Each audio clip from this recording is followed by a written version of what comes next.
Hello दोस्तों, कैसे हो आप लोग। आज हम आपके लिए एक दिल दहला देने वाली कहानी लेके आए हैं। ये कहानी बॉम्बे के एक मिडिल क्लास परिवार की है। इनकी एक 5 साल की बेटी होती है।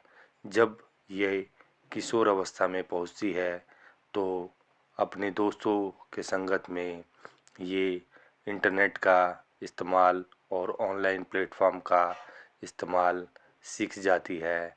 और जैसे कि हर बच्चों के साथ होता है कि जैसे ही कोई नई चीज़ मिलती है तो उस पे घंटों टाइम स्पेंड किया जाता है। उसी तरीके से ये लड़की भी घंटों ऑनलाइन टाइम स्पेंड करती थी, जिस पे इसके माता पिता का ध्यान गया ही नहीं।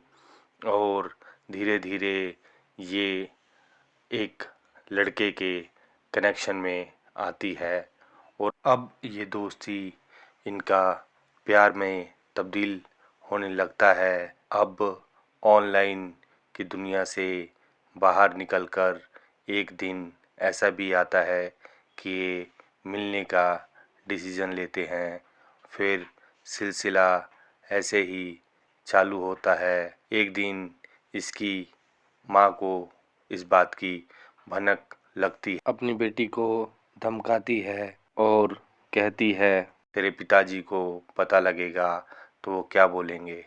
लेकिन लड़की का एटीट्यूड शुरू से ही बिल्कुल अलग था। इसको कोई भी कुछ भी बोले ये लड़ने झगड़ने के लिए तैयार हो जाती थी। एक दिन अचानक ये घर में आई और कहा कि मैं दिल्ली शिफ्ट होना चाहती हूँ।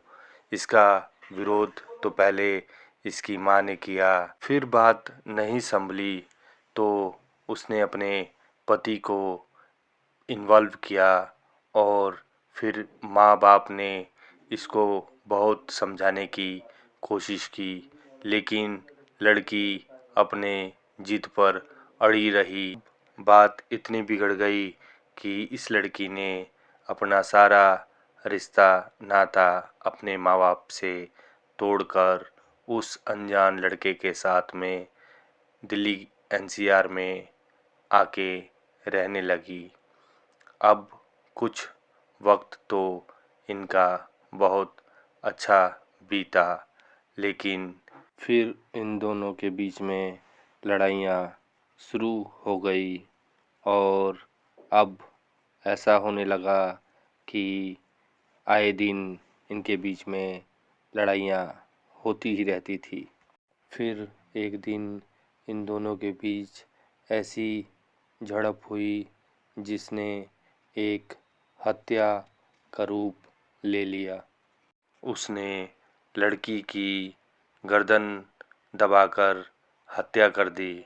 उधर दूसरी तरफ इन दोनों के बीच एक कॉमन फ्रेंड था जो लड़की से अक्सर बात किया करता था। लेकिन अब कुछ वक्त से उस लड़के और इस लड़की के बीच में कोई बातचीत ना हो पाने पर उस लड़के ने इस लड़के को कांटेक्ट किया। लेकिन इसने उस लड़के को ये बताया कि वो यहाँ से जा चुकी है।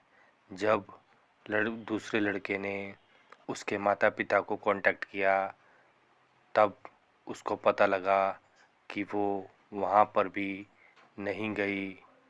तब उसने सारी बात बताई कि मेरी हर हफ्ते 2 या 3 बार बात होती थी, लेकिन पिछले 1 महीने से मेरी कोई बात नहीं हुई है। इस बात को सुनकर लड़की के माता पिता भी घबरा जाते हैं और दिल्ली एनसीआर के लिए निकल पड़ते हैं। जब दिल्ली एनसीआर में पहुंचते हैं तो वो भी इस लड़के को कांटेक्ट करते हैं, लेकिन ये लड़का उनको भी गुमराह करता है। इधर लड़की के माता पिता बड़े ही परेशान हो जाते हैं और फिर आखिर में वो पुलिस के पास जाते हैं और सारी बात बताते हैं। पुलिस तहकीकात को शुरू करती है और सबसे पहले लड़के को बुलाया जाता है। लड़का पुलिस के सामने जाने के बाद भी उनको गुमराह करता है। लड़के के दिए हुए इन्फॉर्मेशन पे जब पुलिस छानबीन करती है तो पुलिस को वहाँ से कुछ नहीं मिलता।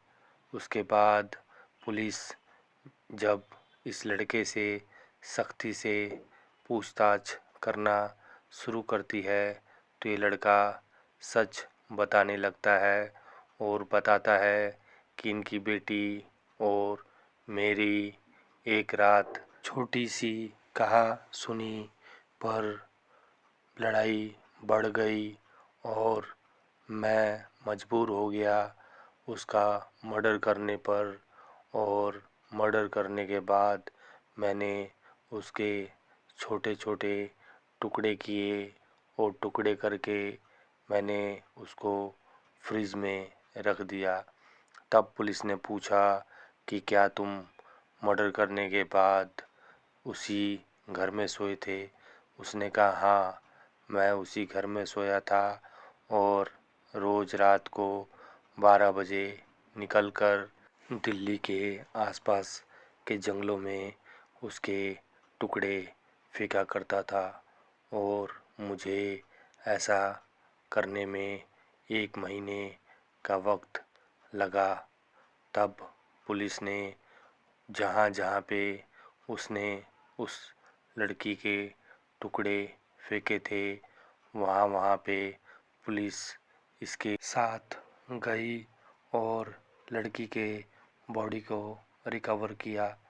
बाद में छानबीन में ये पता लगा कि ये लड़का ऐसी ही कई वारदातों को अंजाम दे चुका है। अगर ये कहानी आप लोगों को अच्छी लगी हो तो चैनल को सब्सक्राइब और लाइक ज़रूर करिएगा। धन्यवाद।